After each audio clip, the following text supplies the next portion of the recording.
Zita rangu rekuzvarwa ndonzi Tanyaradzwa, but rekuimba ndonzi Wyz Kiddy. Nini ndinobva kuwedza but ndinogara muno Bulawayo kumakoko.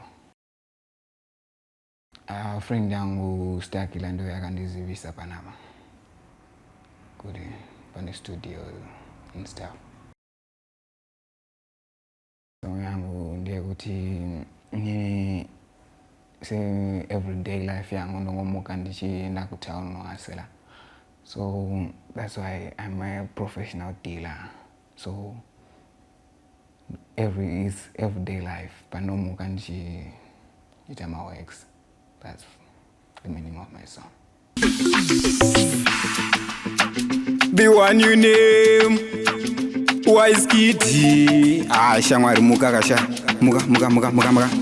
Shamwari muka, uchiri wakarara. Hope hadzikavhendima hadzibhadhare. Unokura uri rombe ukarinda zvemahara. Vamwana sisi vararama siti vakarinda madhara. Mari iri kudikanwa zvekusvika kutamba bhodha. Ukayanzokurwa nzara nomuka uine oda. Mwedzi uchinopera mumwe achidzingwa pari kuroja. Vatadza kubhadhara nenyaya yekushayiwa oda. Pastreet vanonditi I'm a professional dealer. Handina nguva yekutambisa ndakarara everyday. Ndinomuka alamu isati yarira. Ndinopinda toners kuti ndigo poketa dola. Pastreet vanonditi I'm a professional dealer. Handina nguva yekutambisa ndakarara everyday. Ndinomuka alamu isati yarira. Ndopinda toners kuti ndigowana dora. Mari ndinoida hobo inozadza bag. Kwete yekudada nayo vamwe yatova swag. Vanenge vakona munhu asina mari kunge bega batisisa. Mashoko rimwe remazuva mchanditsvaga. Imali ngova konge iyatenga. Ende yaunayo ndeyako yauinayo. Ndinorara nchigaya kuto pfura chigayo. Ende ndiri kuiunganidza ive nenge chivayo. Pastreet vanonditi I'm a professional dealer. Handina nguva yekutambisa ndakarara everyday. Ndinomuka alamu isati yarira. Ndinopinda toners kuti ndigo poketa dola. Pastreet vanonditi I'm a professional dealer. Handina nguva yekutambisa ndakarara everyday. Ndinomuka alamu isati yarira. Ndopinda toners kuti ndigowana dora. Shamwari muka,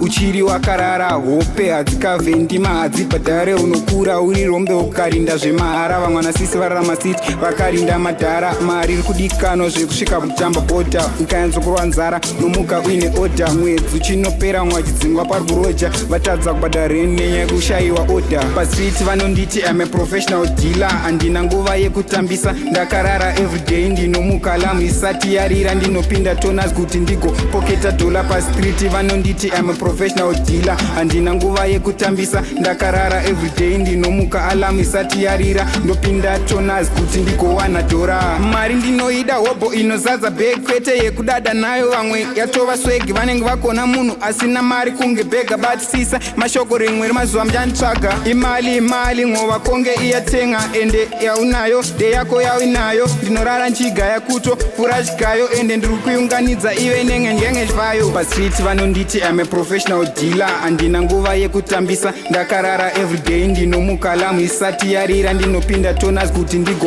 poketa dola. Pastreet vanonditi I'm a professional dealer. Handina nguva yekutambisa ndakarara everyday. Ndinomuka alamu isati yarira. Ndopinda toners kuti ndigowana dora. Pastreet vanonditi I'm a professional dealer. Handina nguva yekutambisa ndakarara everyday. Ndinomuka alamu isati yarira. Ndinopinda toners kuti ndigo poketa dola. Pastreet vanonditi I'm a professional dealer. Handina nguva yekutambisa ndakarara everyday. Ndinomuka alamu isati yarira. Ndopinda toners kuti ndigowana dora. Pastreet vanonditi I'm a professional dealer. Handina nguva yekutambisa ndakarara everyday. Ndinomuka alamu isati yarira. Ndinopinda toners kuti ndigo poketa dola. Pastreet